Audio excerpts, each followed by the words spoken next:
Imagine you're faced with a healthcare crisis. Imagine you're faced with a health crisis. You're not entirely sure since your condition cannot be diagnosed or treated near where you live. You'll have to travel to a major city to undergo tests and then treatment, spending weeks or months traveling back and forth from the care center to home. I'm Katherine Wolf, and I'll be talking to you today about person-centered breast cancer care in low and middle income countries. Why breast cancer and person-centered care? The global burden of breast cancer is significant. Breast cancer is the most diagnosed form of cancer globally and is the leading cause of cancer deaths among women. During 2020, 2.3 million women were diagnosed with breast cancer, with 685,000 deaths globally. There's a significant inequity between cancer care with high income countries and lower income countries.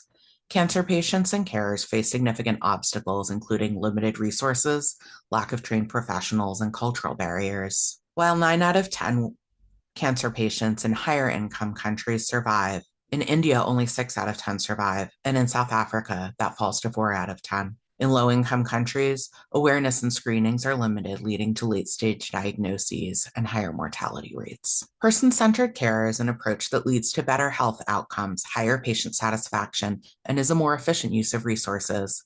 It places patients at the center of the care model. It emphasizes holistic well being, family and caregiver involvement, and minimized medical complications that lead to a higher quality of life.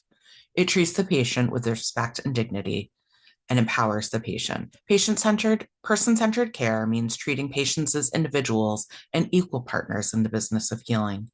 It is personalized, coordinated, and enabling. For my leadership project, I looked at the role of patient-centered care in global breast cancer care, and in particular, the role of patient-centered care in the WHO Global Breast Cancer Initiative. In 2021, WHO launched a new global breast cancer initiative with 3 very ambitious care pillars. The initiative aims for 60% of invasive cancers to be diagnosed at stage 1 or 2.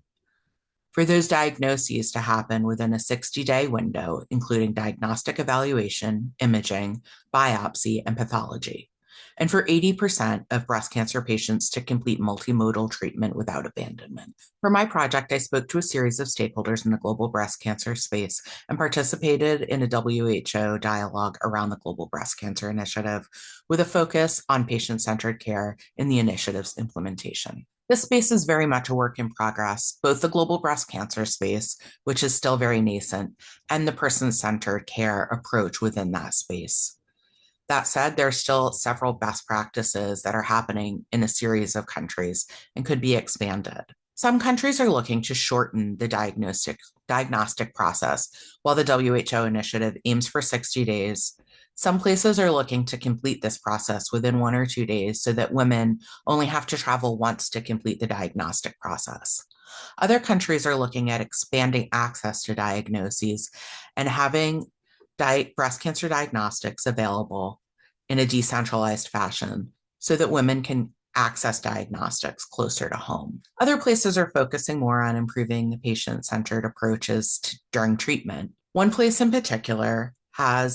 model in particular has access to housing on site so that patients and their carers may stay close to the treatment center for as long as needed. They also provide food and transport vouchers to help offset the cost of accessing care. This is very much a period of learning for those in the global breast cancer space. It is also a period of opportunity. In order for the Global Breast Cancer Initiative to be successful, it will need not just to focus on clinical care, but also on patients' experience of care. The 60-60-80 targets cannot be achieved without patient engagement and an emphasis on patient retention. Now is the moment to integrate patient-centered care into global breast cancer care and in the Global Breast Cancer Initiative in particular. Again, I'm Katherine Wolf talking to you about person-centered breast cancer care in low and middle income countries. Thank you so much for listening.